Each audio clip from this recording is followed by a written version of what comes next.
या सरकारला bye bye सरकार म्हणते, खोके सरकारला बाय बाय म्हणते। साहजिकच आहे की या निरोपाच्या अधिवेशनात सरकारकडनं काही घोषणा होण्याची शक्यता आहे। उद्याच कदाचित त्याबद्दल काही घोषणा होतील। साधारणतः प्रथा अशी असते की दरवर्षी केंद्रात आणि प्रत्येक राज्यात अर्थसंकल्प मांडला जातो, सादर केला जातो आणि त्या अर्थसंकल्पाच्या अनुषंगाने ज्या योजना अथवा घोषणा त्याच्यामध्ये समाविष्ट केलेल्या असतात त्याच्यासाठी आर्थिक तरतूद केली जाते। अर्थसंकल्प एका बाजूला जो काही घोषणांचा पाऊस पडेल हा गाजर संकल्प असणार आहे, कारण निधी खर्चच होणार नाही। घोषणा आजपर्यंत खूप झाल्या, घोषणांचा पाऊस आणि अंमलबजावणीचा दुष्काळ हे यापूर्वी सुद्धा मी म्हटलेलं आहे।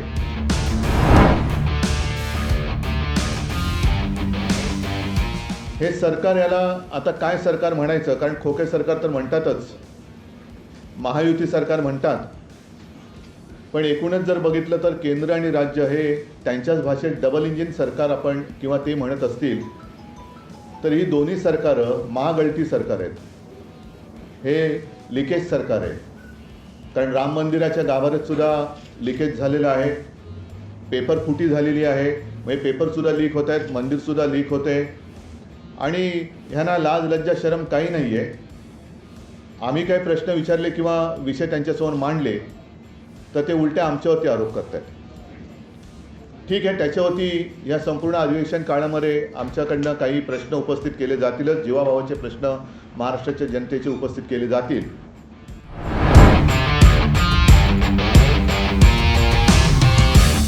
संपूर्ण राज्याला कळते आणि राज्यातले शेतकरी ही परिस्थिती प्रत्यक्ष भोगत आहेत। ज्या काही बातम्या येत आहेत ही आता गेल्या आठवड्यात टाइम्स ऑफ इंडियामध्ये आलेली बातमी आहे। त्याच्यात त्यांनी म्हटलं की साधारणतः सरासरी जर का आपण बघितलं तर रोज एक शेतकरी फक्त अमरावती जिल्ह्यामध्ये आत्महत्या करतोय। एकूण तुम्हाला सर्वांना आठवत असेल की हे घटनाबाह्य सरकार जेव्हा अस्तित्वात आलं तेव्हा घटनाबाह्य मुख्यमंत्र्यांनी जाहीर केलं होतं की यापुढे राज्यातील एकही शेतकरी आत्महत्या करणार नाही। त्यांच्यापुरतं ठीक आहे, कारण त्यांची पंचतारांकित शेती आहे। असा राज्यात नव्हे देशात दुसरा कोणताही शेतकरी नसेल की जो हेलिकॉप्टरने स्वतःच्या शेतात जातो आणि पंचतारांकित शेती करतो। विशेषतः अमावस्या पौर्णिमेला वेगळं पीक काहीतरी काढतात असं माझ्या कानावर आहे। मात्र शेतकऱ्याची हालत गंभीर आहे। आज सुद्धा अजूनही पावसाने ओढ दिलेली आहे, पाऊस म्हणावा तसा सुरू झालेला नाही आहे। महाराष्ट्रात अनेक तालुक्यांमध्ये अनेक गावात आज सुद्धा टँकरने पाणी पुरवठा करावा लागतोय, त्याबद्दल याला कुठेही संवेदना नाही। एकूण जर का पाहिलं तर ताई म्हणजे जवळपास 6,500 आत्महत्या या गेल्या 2-1 वर्षात झालेल्या आहेत। म्हणजे पुन्हा ढोबळमानाने पाहिलं तर साधारणतः रोज 9 शेतकरी आपलं आयुष्य संपवत आहेत। विदर्भातील शेतकरी असो, मराठवाड्यातील शेतकरी असो, यांचा वाली कोणी राहिलेला नाही आहे। जर का आपण बघितलं तर यांनी ज्या काही घोषणा केल्या, मी मुद्दामून आकडेवारीच घेऊन आलेलो आहे। साधारणतः 10,022 कोटीची नुकसान भरपाई देणं बाकी, यानी किती जरी आवडला तरी जमिनीवरची परिस्थिती अशी आहे की हे जाहीर केलेले आकडे नुसते कागदावर आहेत। प्रत्यक्ष शेतकऱ्याच्या हातात किंवा त्याच्या खात्यात अजूनही पैसे येणं बाकी आहे।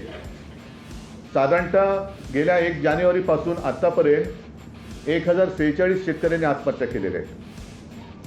ही एकूण जर का परिस्थिती पाहिली, पीक विम्याचे पैसे नीट मिळत नाही आहेत। आजच मला माहिती मिळाली, नाही ते दुसरं तुम्ही दिलं ना, 1 रुपयात पीक विमा, नाही ते द्या ना खालचं, हां 1 रुपयात पीक विम्याची घोषणा केली होती, पण शेतकऱ्याच्या खात्यात केवळ 70 रुपये काही ठिकाणी जमा झालेले आहेत। अशी म्हणजे सगळे चित्रविचित्र ह्या गोष्टी चाललेल्या आहेत। म्हणून मला आमची मुख्य मागणी उद्याच्या अधिवेशनात ही राहणार आहे की तुमचं आता डबल इंजिन सरकार आलेलं आहे, त्यांच्या सुदैवाने शेपटावरती निभावलं आणि कसेबसं NDAचं सरकार हे दुर्दैवाने आपल्या देशात परत आलेलं आहे।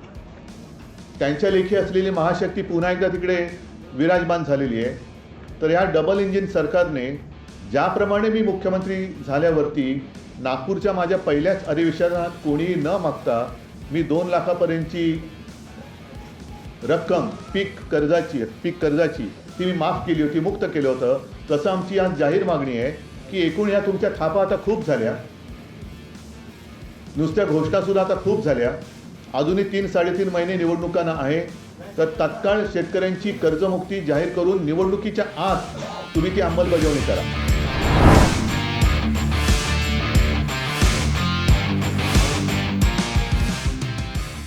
की ज्याप्रमाणे मध्य प्रदेशमध्ये लाडली बहिणा ही एक योजना आहे, तसं हे सरकार लाडकी बहीण ही काहीतरी एक योजना आणते.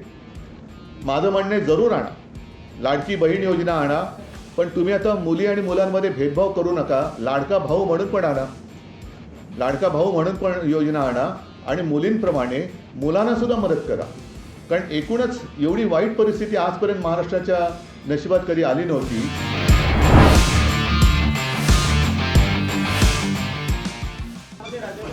आता लिफ्टमध्ये मी आणि देवेंद्र फडणवीस एकत्र होतो. अनेकांना असं वाटलं असेल ते गाणं आहे ना, नाना करते प्यार, म्हणजे त्यांचा पाटोळ्यांशी काही संबंध नाही. नाना करते प्यार म्हणून तुम्हीच कर बैठे असं काही नाही आहे. ती एक योगायोगाने झालेली अनौपचारिक भेट होती.